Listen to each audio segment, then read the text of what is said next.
Okay, this short video for EDUC 696 is talking about the portfolio and what is required of you in order to do that, in order to edit the portfolio and then eventually just complete it. Now, the portfolio should be attached in live text to your particular assignment area. I'm not in your class, so I can't demonstrate what that looks like, but do be aware that it's going to be in there, and you will just open up the template. It's going to be called EDUC 696-Non-Licensure Teaching Portfolio Template. Now, you have the ability to change this title. You can do this underneath the document properties, and you can do it right here. So I'm just going to put my name in place of. Please note you can also change the layout to be a single one-pager, or you can do multiple. That doesn't really matter too much, but be aware that that's the case. Hit the save, and then you can see that it's right up at the top. Now, when you're finished with the portfolio, you're going to be submitting it as an attachment in the live text assignment. So inside of that assignment, you would browse, well, inside your course, you would browse to the assignment, click Attach Document, and what it's saying is it's attaching a live text document, which is what this is. You would find that title, in my case, EDUC 696 Randall Dunn Portfolio, and then you would submit the assignment. So do not send for review this way. You can. You might be able to do it, but just be careful that the visitor preview and the share are not for those functions, okay? Now, I can manage content on this page here if I want to. If I click Manage Content, it shows me that there are two sections. Section 1 is teacher candidate information, and Section 2 is the goals. I can change the order. I can change the titles of these sections. I can change the type. If I add a new section, if I create a new one, I can add a standards, a resources, I can add a rubric if I want, or I can add in the results of a form. And the form will be collected elsewhere. Most of that does not have to do with this, but just be aware that that's the function of those. So I can change the section. I can also hide. If you want to be working on an extra page, you can even duplicate a section and you can hide that section in order for you to be able to work on it without other people seeing it until you're ready for it. Okay. And then I'm going, if you take a look at the page properties, you can change the cover, title, and you can actually enable discussions on this page, which is less relevant to you. I'm going to hit cancel, and I'm going to close this. Okay, now we are in the sections now. So each one of these left-hand sides, the left-hand links over here represent a page. The overall live text document is everything together. It's basically a website. But each page cover has multiple sections, in this case 2 sections. I can edit the title right here, and we've provided you some guidance on the section. So if I click Edit on the section, you'll see the content. What you want to do is change the content.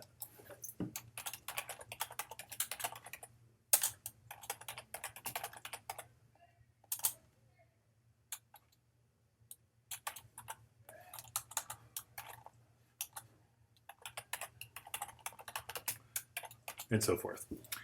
Now, I put this statement at the bottom here. You can change it to the left. I mean, you can change the layout of everything here. But just be aware that that's kind of just a directional thing. It says, note the student replace the below information. You might want to remove this as well. Now, a couple other things you can do. You can put bold, you can italicize, you can underline, you can put a strike through. If you needed to put something that actually had like the kind of a square root symbol, not square root, but squared symbol and that sort of thing, it would be right here. You can underline text here, or color rather. You can change color there. This is the background color itself. You can align and so forth. Now you also have the ability to add emoticons, smiley faces type thing. I wouldn't recommend doing that on a regular basis. This link right here, check mark with the blue circle and the little link underneath. This is inserting a live text document. So if I wanted to, I could actually insert one of my documents that I have in here, and you can see those. And you can see I have 57 documents that I've worked on. I could also change where I go, and you can see the different classes I've had and where I can go in and pull documents from. Now, I can also insert an image. In this case, I have the LU portrait, which is this document right here. I can change the size, and I can change the placement of that. And I can add a caption if I want to. Now, I can add another image if I wanted to, and replace that first image if I would like to do that. I can also upload files, which could be images, but also could be documents. Like these are PDF files, and here's an RTF. So any of those would work. So I have the ability to do a lot of changes to this. You're obviously going to want to replace the image with your face. This is just a placeholder. The goal down at the bottom is a general goal, because this ideally would be used for your trying to get a job one day. But you're basically using this for completing the program to start. It's just it has dual purpose. All right, now I'm going to go a little bit faster because we've done it. So on the left-hand side, I'm going to click on the next link down. You replace your information here. You got Advanced Studies in the BS, Degree Completion Audit. It tells you how to go in and in Assist to be able to get what courses you finished, even though you haven't technically finished Liberty, your degree program at this point. You can at least get here are all the courses I've done, and create a PDF, and that tells you how to do that. Save as PDF. If you're in a Mac, there's a function for that as well. Related work experience and other work experience. Related work experience would be directly related to your particular function. When I talk to my elementary education teachers, I tell them it's working with children in some capacity where you're paid. So other work experience would be just demonstrating your ability to actually hold a job. Diverse environments and travel usually helps to separate you from others. Our undergrads spend a lot of time running around the world doing missions projects and things like that. If you do anything of the sort, it's good to note that you've done that. It's just impressive to have that kind of information there.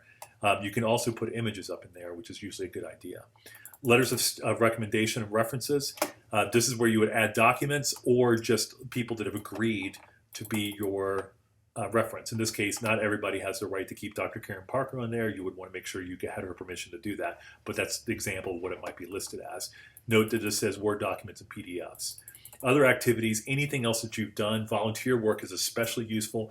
Again, when we talk to our undergrads who are required to do something like, I want to say it's 80 or 160 hours of service learning before they leave, that's actually pretty impressive, and it might set them apart from others. So you want to note anything you've done and put that right there. Church work, activities, athletics, anything of the sort.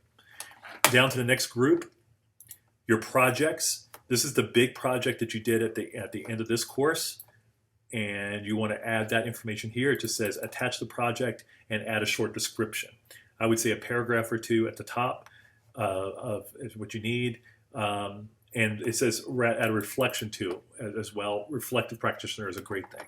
So you want to add that. And then finally, you have the benchmark assignments. And in this case, there are 3 spots. I don't know the nature of your particular program, but because that's the program I manage. However, you would add the course number and then whatever the benchmark assignment for that course is in here, because this is a collection portfolio of your different assignments for the work. If you want to look at the portfolio grading itself, this will give you the rubric. There's a link to it. If you go to the rubric, it's pretty straightforward. Include the cover, include the resume, include the project, include the benchmarks, and then overall quality of content and appearance are exemplary is where you want to shoot to. And that's pretty much it. That's what we have.